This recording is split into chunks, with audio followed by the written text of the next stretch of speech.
kunnafoni min bɛ di nanzarakan na o bɛna yɛlɛma aw ye todunkan na a bɛna lase aw ma Seydou Sila maraka faama fɛ sabula kunnafoni sɔrɔbaliya o ye kunnasiri ye. Maraka faama ka journal banbara bɛna lase aw ma ka sababu ɲuman kɛ malizoom.net ye. Maraka faama i bisimila bi kunnafoniw bɛ cogo di? Bi ye juma ye décembre kalo tile 7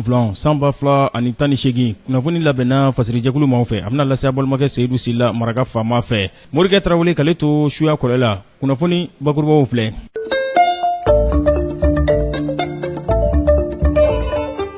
Assemblée nationale jama fanba ka bɛnkan na u ka ɲɔgɔnnajɛrɛ dɔ senfɛ kunungo sariyabolo min bɛ n'o ŋaniya sirila septembre kalo tile 3 2018 u ye jɛnkɛ ni o bolonɔ bilali ye a bɛ tɔrɔmɔɲɔnko a bɛ o lahalayaw ko fɔ. Diɲɛmaga ɲɛdama kɛrɛfɛ Mali ale ye arabadonya tɛmɛlen don kɛrɛnkɛrɛn ni ɲɛnamaya n'u ma journée internationale des volontaires a kɛra lasili ka ɲɛsin dɔnnibagaw ɲininaw ma. Banajugu Ebola bana a wulila deliko la dɛ a yera République démocratique du Congo o kɔnɔna na kabini utukalo waati wa a ye maa caman ni bɔ ka ban. Dɔnnibagaw la kumaba olu ye nin ye minnu bɛna walawala aw ye sisan dani na aw ni ce maraka faama ka journal banbara lamɛnli la.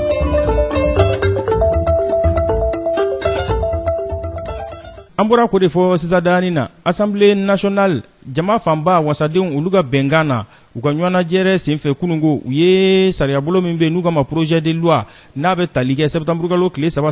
2018 na a bɛ bolonɔbila sɛbɛn ko fɔ u ye jɛnkɛ ni o waleyali ye a bɛ tɔrɔmɔɲɔnbɔ ko fɔ ka ɲɛsin baarabolo ma Mali a n'a nɔnaw olu ka siratigɛw fɛ n'o bɛ yakubayali ko fɔ ka ɲɛsin bana cɛjugu olu kɔlɔsili ma o kana don an ka farafin jamanaw kɔnɔna na kɛrɛnkɛrɛnnenya la farafinna woroduguyan fan fɛ u k'o baarabolo ma RDC 3 projet de loi in wasaden maa 109 olu ko awɔ maa si ma kala ta a kɔ na wa maa si ma yɛrɛminɛ kɛ a ko la a tɔrɔmɔɲɔnbɔ bɛ t'i jɔ CFA wari miliyari 8 miliyɔn 500 Banyango la.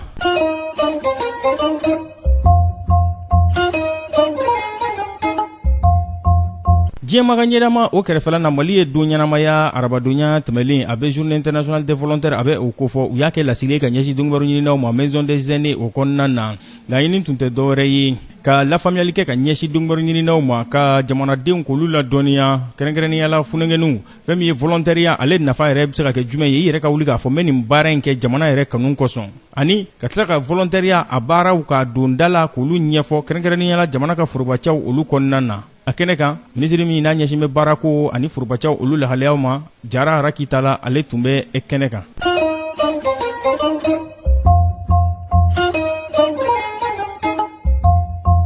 Ebola bana wulinba deliko la tuguni dɛ a yera République démocratique du Congo o kɔnɔna na utukalo waati a ye maa 271 a ye olu bɔnɛ u ni na kaban o kalo damadama o ye nin ye minisiriso min n'a ɲɛsin bɛ kɛnɛya ma Congo jamana kɔnɔna na République démocratique du Congo RDC ale o kuma sɛbɛntiya u ko kabini utukalo tile fɔlɔ Ebola ka nako filanan a ye o waleya olu ka jamana kɔnɔna na Nord Kivu o fanfɛla na n'o bɛ jamana kaɲagayan fan fɛ ani Ituri n'o bɛ jamana kɔrɔnyan fan ka taa kaɲagayan fan fɛ o y'a jira k'a fɔ Ebola bana yɛrɛ seli RDC kɔnɔna na ka na bila an bɛ donnin min na i ko bi a yira maa mun na u bɛ taa maa 458 Banyango la 410 olu kɔni siga t'a la olu ta sɛbɛntiyara 48 sigasiga bɛ olu de la maa fatulen kɔni o ye 271 ye maa 223 wa maa 146 u sera k'olu furakɛ k'olu ka Ebola ban pewu RDC ale kɔnɔna na.